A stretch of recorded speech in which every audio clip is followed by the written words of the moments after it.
Dubai में एक बहुत ही इम्पोर्टेंट इवेंट हुआ जहां पर सिर्फ एक भारत के एयर शो में एक वीडियो को मैनिपुलेट करके प्रोपोगेंडा ही नहीं किया गया, बल्कि एक तेजस भारत के एयरक्राफ्ट का सैबोटाज हुआ और सैबोटाज के दौरान भारत के एक पायलट की भी इस पूरे हादसे में जान चली गई।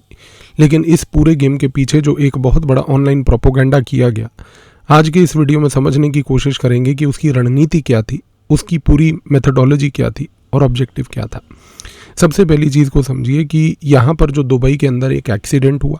और उसके साथ जो ये ऑनलाइन प्रोपोगेंडा पाकिस्तान की तरफ से किया गया, इन दोनों चीज़ों को एक टिपिकल इंटेलिजेंस लैंग्वेज में इंफॉर्मेशन इन्फ्लुएंस ऑपरेशन बोला जाता है। इंफॉर्मेशन इन्फ्लुएंस ऑपरेशन एक कोऑर्डिनेटेड अटेम्प्ट होता है जिसमें पब्लिक के परसेप्शन को शेप करने के लिए मिस इन्फॉर्मेशन से लेकर कुछ इमोशनल मैसेजिंग से लेकर और स्पेसिफिक मैसेजेस को एक ऐसे टाइम पर रिले करना जिससे कि लोगों की इमोशनल थिंकिंग एबिलिटी चेंज हो, वो किया गया। दो बड़े स्पेसिफिक और अनरिलेटेड इवेंट्स थे। एक पहला इवेंट था जहां पर एक एयरक्राफ्ट का एक नॉर्मल कंडेंसेशन ड्रेन, यानी कि जिसमें एयरक्राफ्ट एक रूटीन लेवल पर वाटर को ड्रेन करता है, उसका एक वीडियो पहली बात तो कैप्चर किया गया। उस वीडियो को कैप्चर करके शो किया गया कि जैसे वो वीडियो में एक ऑयल लीकेज हो रही है। ये ISI की तरफ से एक डेलिबरेट अटेम्प्ट था जिसको भारत की प्रेस इंफॉर्मेशन ब्यूरो जो है उसने इवेंचुअली PIB ने इसको टैकल करते हुए एक काउंटर नैरेटिव भी पेश किया। लेकिन क्योंकि इसके अगले ही दिन तेजस एयरक्राफ्ट जो था, जो उस समय क्रैश हुआ और क्रैश में पायलट की भी जान चली गई, ISI ने इन दोनों इवेंट्स को अब लिंक करके एक साधारण इंटेलिजेंस लैंग्वेज में एक हाई ससेप्टिबिलिटी इंफॉर्मेशन एनवायरनमेंट बनाने की कोशिश करी। ये जो हाई ससेप्टिबिलिटी इंफॉर्मेशन एनवायरनमेंट है, ये क्या होता है? यहाँ पर दो अलग अलग प्रकार के या अन्य अलग प्रकार के इवेंट्स को जोड़कर एक ऐसा साइकोलॉजिकल एटमॉस्फेयर क्रिएट किया जाता है जहाँ पर कुछ शॉकिंग विजुअल्स का प्रयोग किया जाए और एक नैरेटिव ऐसा प्लांट किया जाए जिस नैरेटिव के तहत लोगों के मन में डाउट, सस्पिशन और डिस्ट्रस्ट पैदा हो। अब ये हुआ कैसे, इस खेल को समझिए। ISI के साइबर यूनिट्स जो हैं वो भारत के मिलिट्री एसेट्स को बहुत अलग अलग स्थानों पर पहली बात तो ऑब्जर्व करते हैं। वो आज अन्य स्थान जैसे कि कुछ ग्लोबल इवेंट्स में जहां पर भारत के मिलिट्री एसेट्स किसी प्रकार का भाग ले रहे हैं, उसकी एक रिपोर्ट बनाते हैं। अब वो चाहे दुबई का ये एयर शो क्यों ना हो, वो कल को कोई डिफेंस एक्सरसाइज क्यों ना हो, इन सारी चीज़ों को पहली बात तो वो ग्रेजुअली एक एक करके केयरफुली ऑब्जर्व करते हैं। ऑब्जर्व करके वो यहाँ पर देखने की कोशिश करते हैं कि क्या उनको कोई माइक्रो विजुअल की अवेलेबिलिटी होती है या नहीं। जैसे कि यहाँ पर अभी दुबई के एयर शो में जो कंडेंसेशन ड्रेन, जो कि एक नॉर्मल रूटीन एयरक्राफ्ट का एक एक्टिविटी होती है जिसमें वो डर्टी वाटर ड्रेन करता है, उस कंडेंसेशन ड्रेन के पूरे वीडियो को पहली बात तो कैप्चर किया गया। कैप्चर करके उस वीडियो की एक क्लिप बनाई गई और ये क्लिप बनाने का असली रीज़न क्या था? असली रीज़न ये था कि ISI इससे एक ओपन सोर्स ट्रिगर सर्वेलेंस करना चाहती थी। ओपन सोर्स ट्रिगर सर्वेलेंस का मतलब होता है कि एक साधारण लैंग्वेज से जैसे एक रडार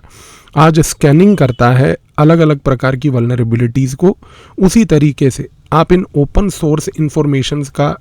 इंफॉर्मेशन को गैदर करके यहाँ पर कोशिश कीजिए कि ये विजुअल्स आपके पास कैप्चर हों।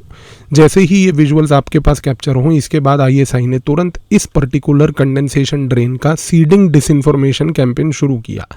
सीडिंग डिसइंफॉर्मेशन कैंपेन का मतलब है कि उन्होंने एक प्रोपोगेंडा कैंपेन चालू किया जिसमें उन्होंने इस वीडियो को इस तरीके से पेश करके दिखाया कि इस वीडियो को पेश करने के बाद उन्होंने टेस्ट करने की कोशिश करी कि पूरे के पूरे विश्व तौर पर पहली बात तो पब्लिक का रिएक्शन क्या होता है, दूसरा भारत की तरफ से ऑफिशियल रिएक्शन क्या आता है, तीसरा क्योंकि ये दुबई के एयर शो में हुआ था तो फॉरेन ऑब्जर्वर्स जो वहाँ पर थे इस वीडियो को मैनिपुलेट करके शो करने से उनका क्या रिएक्शन हुआ, और चौथा इन सारी चीज़ों को मद्देनज़र रखते हुए कि इस वीडियो के तहत उन्होंने देखने की कोशिश करी कि क्या वायरलिटी पोटेंशियल था। अब सबसे बड़ी चीज़ को देखिए कि ये जो ऑयल लीकेज का यहाँ पर पूरा स्टोरी बनाकर इसको मैन्युफैक्चर किया गया, ये सारे पॉइंट्स जो मैंने आपको बताए इनमें वो पहली बात तो टिक किया, क्योंकि ये जो एक ऑयल लीक था, ये ऑयल लीक को इस तरीके से पेश किया गया, इसकी लैंग्वेज पे ध्यान दीजिए कि इसको कंडेंसेशन ड्रेन या उस प्रकार की कोई साइंटिफिक टर्मिनोलॉजी भी नहीं दिखाई गई, बल्कि जो शब्द बार बार बोला गया ISI की तरफ से वो था ऑयल लीक।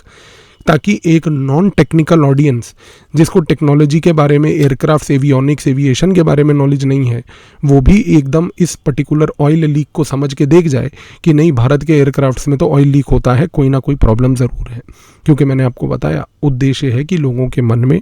एक डाउट, एक सस्पिशन और एक डिस्ट्रस्ट पैदा करना। और जैसे ही ये हुआ, आपने एक जगह पर वीडियो को आइडेंटिफाई करा,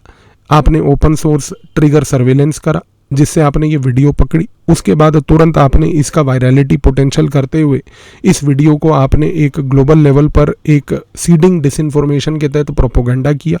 जब ये आपने शुरू कर दिया तो इसके बाद आईएसआई ने शुरू करा bot swarm deployment. Bot swarm deployment का मतलब होता है कि कुछ ऐसे ऑटोमेटेड और सेमी ऑटोमेटेड नेटवर्क्स का प्रयोग करना जिन नेटवर्क्स के तहत आईएसआई ने इस पर्टिकुलर वीडियो को अलग अलग जगह पर शेयर किया,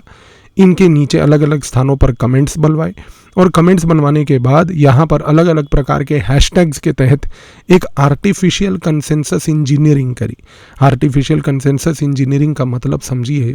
कि जब आपने एक बॉट्स के थ्रू इस पूरी वीडियो को ऑनलाइन डिजिटल स्पेस पे वायरल कर दिया, तो आपने इस पूरी वीडियो को इस तरीके से एक अपीयरेंस दे दी जैसे कि ये किसी एक इंडिपेंडेंट वॉइस ने, यानी कि एक इंडिपेंडेंट मीडिया हाउस का डिटेक्शन था।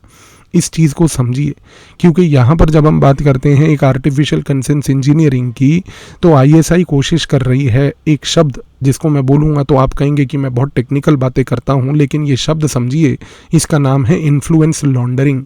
इन्फ्लुएंस लॉन्डरिंग का मतलब होता है कि जब एक स्टेट इस प्रकार के प्रोपोगेंडा इन्फॉर्मेशन को ढूंढता है, ढूंढने के बाद उस इन्फॉर्मेशन को प्लांट करता है, प्लांट करके उस इन्फॉर्मेशन को प्रोपोगेट इस तरीके से करता है कि वो स्टेट स्पॉन्सरशिप कवर हो जाए और ये जो पूरी की पूरी इन्फॉर्मेशन है वो ऐसे अपीयर हो जैसे कि वो किसी न्यूट्रल ऑब्जर्वर ने या किसी कमेंटेटर ने या किसी मीडिया हाउस ने या किसी जर्नलिस्ट ने ही कैप्चर करी है। आप खेल को समझ रहे हैं यहाँ पर कि आईएसआई ने जिस प्रकार से इस कंडेंसेशन ड्रेन के वीडियो को आइडेंटिफाई करके उसको ऑयल लीक की तरह से पेश करके आर्टिफिशियल कंसेंसस इंजीनियरिंग की तरफ से जब उसने इसका मास लेवल पर इन्फ्लुएंस लॉन्डरिंग करा, तो आज हुआ क्या? हुआ ये कि इन सारी चीज़ों को करने के बाद आईएसआई ने एक नैरेटिव पेश किया कि तेजस में इश्यूज़ हैं, भारत के जो मैकेनिकल एवियोनिक्स हैं उसमें इश्यूज़ हैं। यहाँ पर उसने एक ग्रे जोन वॉरफेयर के टैक्टिक को अप्लाई किया, जहाँ पर उसने ये सस्पिशन प्लांट किया कि नहीं, देखिए, भारत आज की डेट में सक्षम नहीं है अपनी टेक्नोलॉजी बनाने में। लेकिन ये गेम यहाँ नहीं ख़त्म हुआ, क्योंकि यहाँ पर जिस नैरेटिव को आईएसआई ने चलाया था, जब भारत की पीआईबी ने उसका काउंटर नैरेटिव ऑफर किया,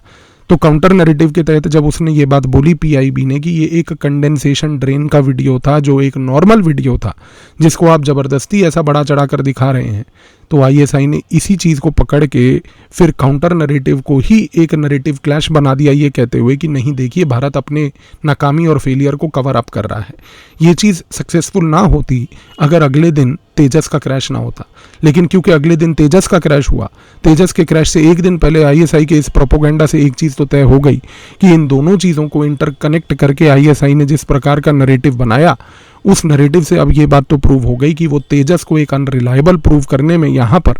एक लिमिटेड ऑडियंस के सामने सक्षम रहा। इससे भारत का जो डिफेंस एक्सपोर्ट पोटेंशियल है उस पर एक आंच लाने की कोशिश उसने करी।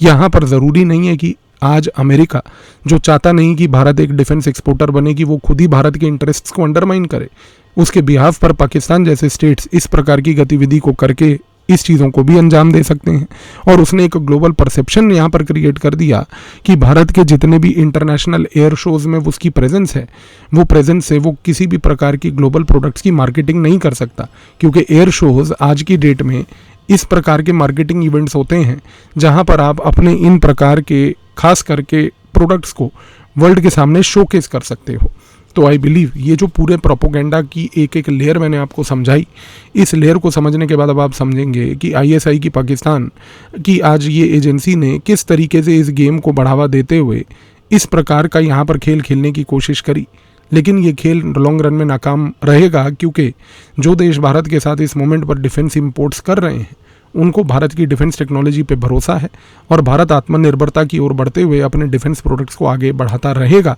ये इवेंट से और इस प्रकार के प्रोपोगेंडा और नैरेटिव लड़ाई से वो अफेक्ट नहीं होगा। धन्यवाद।